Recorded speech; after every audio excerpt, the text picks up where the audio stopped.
There it is. There we go. We're on. We're live. Do it. So it reminded me of like how not sobriety I'm practicing, how much of the steps I'm not doing. I'm there for these I'm there for these vain reasons.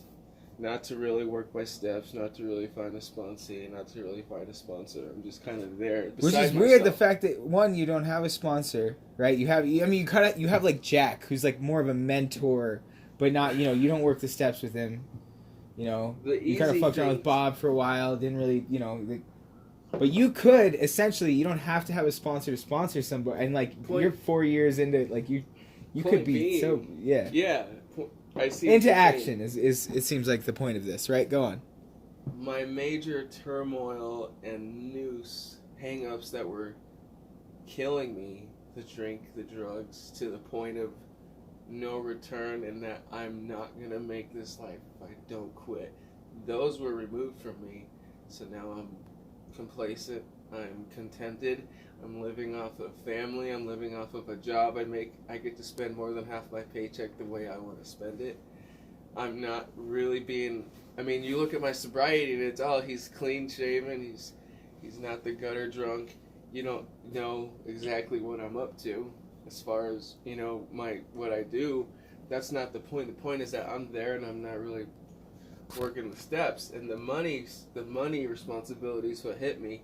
And it just dawned on me, and all these thoughts with Michaela, that she was like, see, I lost my head because she was believing in this guy that I was becoming, and before I met her in church, God told me I needed to drop the pain meds. I needed to let the pain meds go when I wasn't not letting them go. So he still grace carries me, blesses me into this relationship.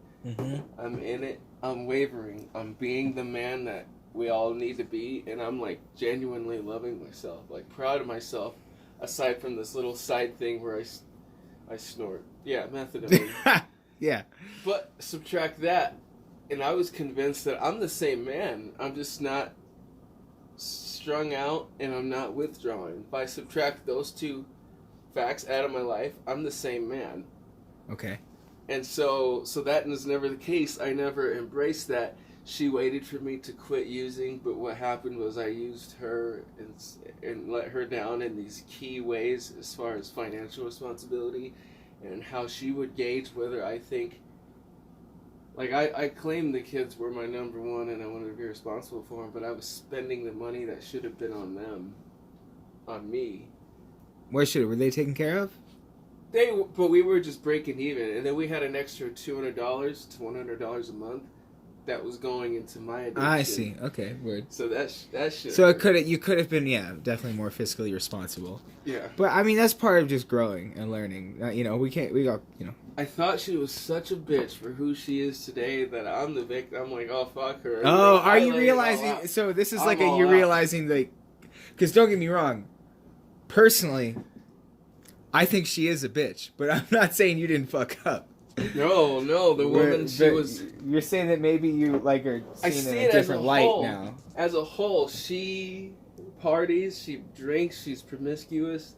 She became all those things in the end after I proved to both of us that we're not going to do this thing.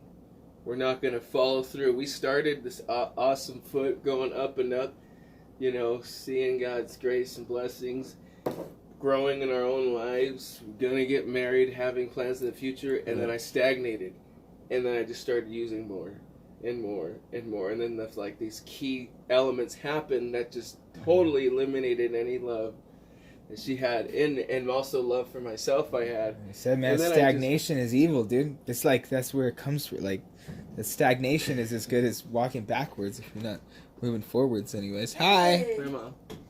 How are you guys?